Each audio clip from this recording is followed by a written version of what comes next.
Hi friends, ഇന്ന് ഒരു മീൻ കറി ഉണ്ടാക്കാമെന്ന് വിചാരിച്ചു. അതിന് കുറച്ച് നല്ല ഫ്രഷായിട്ടുള്ള കേരച്ചൂര കിട്ടി.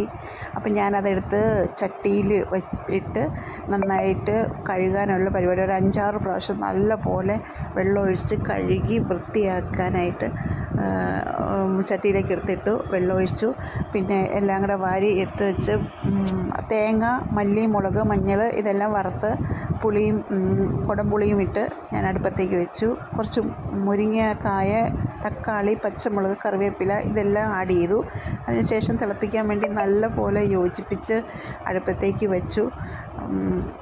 നല്ല തിള വന്ന് പാകമായതിന് ശേഷം വേണം നമുക്ക് കടുക് പൊട്ടിക്കാൻ.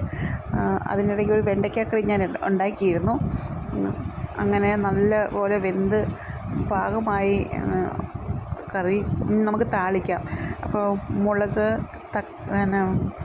മുളക്, ഉള്ളി, കറിവേപ്പില ഇതെല്ലാം കൂടെ ഞാൻ അരിഞ്ഞു വെച്ചിരുന്നത് എടുത്ത് കടുക് പൊട്ടിച്ചതിന് ശേഷം ആഡ് ചെയ്ത് നന്നായിട്ട് കരിയാതെ മൂപ്പിച്ച് കറിയിലേക്ക് ഒഴിച്ചു. അപ്പം അങ്ങനെ ഫിഷ് കറി എന്തായിരുന്നാലും ഫിനിഷായി. അതെടുത്ത് ഒതുക്കി വെച്ചു. പിന്നെ ചെറിയൊരു അവിയൽ നോക്കാനുള്ള പുറപ്പാട്, അതും കഷ്ണങ്ങളെടുത്ത് വെച്ചു. അതിനിടയ്ക്ക് ഒരു 3-4 പീസ് മീൻ പീസായത് ഫ്രൈ ചെയ്യാൻ വേണ്ടി മുളക്, മഞ്ഞൾ, ഉപ്പ്, പിന്നെ 2-3 വെളുത്തുള്ളി, കറിവേപ്പില ഇതെല്ലാം കൂടെ ആഡ് ചെയ്ത് ഞാൻ നന്നായിട്ട് പുരട്ടിയെടുത്ത് മാറ്റി വെച്ചിരുന്നു. പിന്നെ അടുപ്പത്തേക്ക് ഫിഷ് ഫ്രൈ ഇട്ടു. അവിയലിൻ്റെ കഷ്ണങ്ങളൊക്കെ റെഡിയാക്കി തേങ്ങയും ചേർത്ത് ഞാൻ അടുപ്പത്ത് വെച്ചു.